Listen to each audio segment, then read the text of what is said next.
అలంకరించిన స్థానిక సంస్థల ప్రజాప్రతినిధులు, పార్టీ నాయకులు, ఇంత భారీ సంఖ్యలో ఈ సమావేశానికి తరలి వచ్చినటువంటి అన్నదమ్ములకు, అక్క చెల్లెలకు అందరికీ నా నమస్కారం. ఈరోజు ఒక విషయం అయితే స్పష్టంగా అర్థమవుతా ఉంది. ఈ సభ చూసిన తర్వాత సుదర్శన్ రెడ్డి గారు భారీ మేయాడితో గెలిచిపోయిందని అర్థమవుతా ఉంది.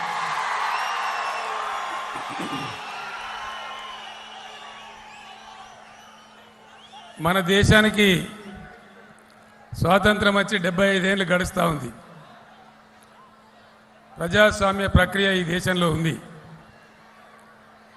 కానీ ప్రజాస్వామ్య ప్రక్రియలో ఈనాటికి కూడా రావాల్సినంత పరిణతి రాలేదు. ఆ కారణం చేత ఎన్నికలు వస్తే పెద్ద హడావుడి, గందరగోళం, అబద్ధాలు, అభాండాలు, ఆరోపణలు అంతా గందరగోళంగా ఉంటుంది. మీ అందరికీ తెలుసు. మీ అందరినీ నేను ఒక మాట ప్రార్థిస్తూ ఉన్నా. ఎలక్షన్లు చాలా వచ్చినాయి, చాలా పోయినాయి.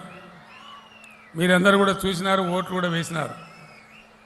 మీ అందరిని నేను కోరేది ఒకటే, నేను ఏదైతే ప్రజాస్వామ్య పరిణతి అని చెప్పినో అది రావాలంటే నేను చెప్పే 4 మాటలు మీ ఊర్లోకి పోయిన తర్వాత మీరు జనంలో చర్చ పెట్టాలి, నిజానిజాలు తేల్చాలి. అప్పుడే ఎన్నికల్లో మీరు ప్రజలు గెలవడం ప్రారంభమైద్దని నేను మనవి చేస్తూ ఉన్నా. ఎలక్షన్లు వస్తాయి. ఎలక్షన్లో పార్టీకి ఒకరు నిలబడతారు. బీఆర్ఎస్కు మన సుదర్శన్ నిలబడ్డాడు, కాంగ్రెస్కి ఒక ఆయన ఎవరో ఉంటారు, బీజేపీ కూడా ఎవరో ఇంకొక ఆయన ఉంటాడు, అట్లనే ఇండిపెండెంట్ కూడా ఒకరో ఇద్దరు ఉండవచ్చు. 30 తారీఖు నాడు ఓట్లు పడతాయి, 3 తారీఖు నాడు లెక్కిస్తారు. అక్కడ దుకాణం అయిపోద్దని మీరు అనుకుంటారు, కానీ అక్కడికే అయిపోదు. ఆ తర్వాత తతంగం చాలా ఉంటుంది. ఎవరైతే ఈ నాయకులు నిలబడ్డారో వీళ్ళ వెనుక చాలా పెద్ద పార్టీలు ఉన్నాయి. ఆ పార్టీల చరిత్ర కూడా మీరు చూడాలి.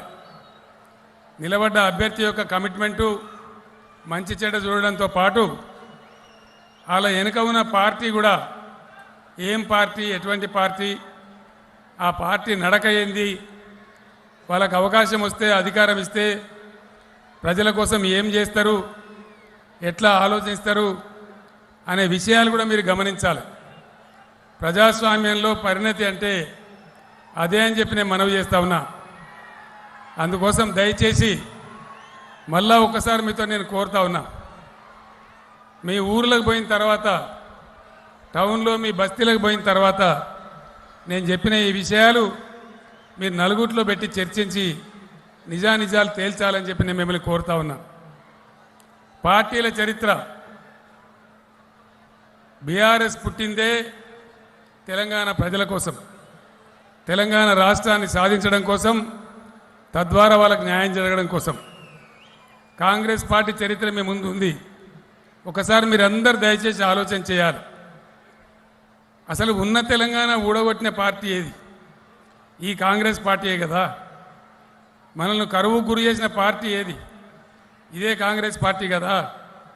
కృష్ణా, గోదావరి 2 నదులు ఈ రాష్ట్రాన్ని అంచుకొని పారుతూ ఉంటే గుక్కెడు నీళ్ళియక మంచినీళ్లకు, సాగునీళ్లకు మనల్ని సావగొట్టి చాలా ఇబ్బందులు పెట్టిన పార్టీ ఏది? తెలంగాణ వచ్చినాడు కరెంటు లేదు, మంచినీళ్ళు లేవు, సాగునీళ్ళు లేవు, రైతుల ఆత్మహత్యలు, చేనేత కార్మికుల ఆకలి చావులు, చాలా భయంకరమైన పరిస్థితి. సంసారం చక్కదిద్దినట్టుగా ఒకటి చేసుకుంటూ ఈ 10 సంవత్సరాలు మీకోసం పనిచేసింది బీఆర్ఎస్ ప్రభుత్వం. నేను మీ అందరికీ మనవి చేస్తూ ఉన్నా, గతంలో కరెంటు లేకుండే ఈరోజు కరెంట్ ఎట్లా ఉంది, ఎందుకు ఉన్నది, ఎవరి వల్ల ఉన్నది, దయచేసి మీరు ఆలోచన చేయాలి. ఓటు అనగానే ఆశామాసిగా వేయద్దు, అలవోకగా వేసేయద్దు. అంత ఈజీ కాదు అది. ఎందుకంటే మీ యొక్క 5 సంవత్సరాల భవిష్యత్తును అది నిర్ణయిస్తుంది. 5 సంవత్సరాల ఈ రాష్ట్ర భవిష్యత్తును మన ప్రజల భవిష్యత్తు నిర్ణయిస్తుంది కాబట్టి చాలా జాగ్రత్తగా ఆలోచించి ఓటు వేయాలి. అప్పుడే మీరు గెలవడం స్టార్ట్ అవుతుంది. అదే ప్రజాస్వామ్య పరిణతి, డెమోక్రటిక్ మెచ్యూరిటీ, అది రావాల్సిన అవసరం ఉంటుంది. మీ అందరిని కూడా నేను కోరుతా ఉన్నా, ఒకటి ఎట్లా చేసుకుంటూ వచ్చినాం అది మీ కళ్ళ ముందర ఉన్నది. ఇంతకుముందే మిత్రుడు సుదర్శన్ రెడ్డి చెప్పిండు, గోదావరి పాకాల 60 ఏండ్ల డిమాండ్ ఎవ్వరు కూడా చేయలేకపోయినారు, కానీ ఒక సుదర్శన్ రెడ్డి పట్టుబట్టి చేయించిన విషయం నిజం కాదా? మీరు ఆలోచన చేయాలి. గతంలో యాసంగిలో ఎంత పంట వండేది? 30-35 లక్షల ఎకరాలు, 30-35 వేల ఎకరాలు కూడా వాడేది కాదు. ఇలా 1,35,000 ఎకరాలు యాసంగిలో నర్సంపేటలో పంటలు పండుతూ ఉన్నాయి. అది సుదర్శన్ రెడ్డి చేసిన పుణ్యమే అని చెప్పి నేను మనవి చేస్తూ ఉన్నా. మీద ప్రభుత్వం ఉన్నా పట్టించుకునే ఎమ్మెల్యే ఉంటే అవుతుంది, లేకపోతే కాదు. సుదర్శన్ రెడ్డి కన్నా ముందు ఎంతమంది ఎమ్మెల్యేలు కాలేదు నర్సంపేటకు? పెద్ద పెద్ద సిపాయిలు అయినరు. సుదర్శన్ రెడ్డి కన్నా దొడ్డుగునోళ్ళు అయినరు, ఎత్తున్నోళ్ళు అయినరు. వాళ్ళు చేయలేకపోయినారు, కానీ సుదర్శన్ రెడ్డి ఈరోజు పాకాల కింద ఆయకట్టుకు డోకా లేకుండా చేసిన వ్యక్తి సుదర్శన్ రెడ్డి. అవునా కాదా? మీరు ఆలోచన చేయాలని చెప్పి నేను కోరుతా ఉన్నా. మంచినీళ్ళు, కృష్ణా గోదావరి 2 నదుల మధ్య ఉండే తెలంగాణ మంచినీళ్ళకి ఎందుకు బాధపడ్డాం మనం? మేము అధికారంలోకి వచ్చిన తర్వాత ఒక్కొక్క సమస్య పరిష్కారం చేసుకుంటూ వచ్చినాం. మంచినీళ్ళు, నేను మీకు తెలుసు, మీ అందరు టీవీలలో చూసినారు.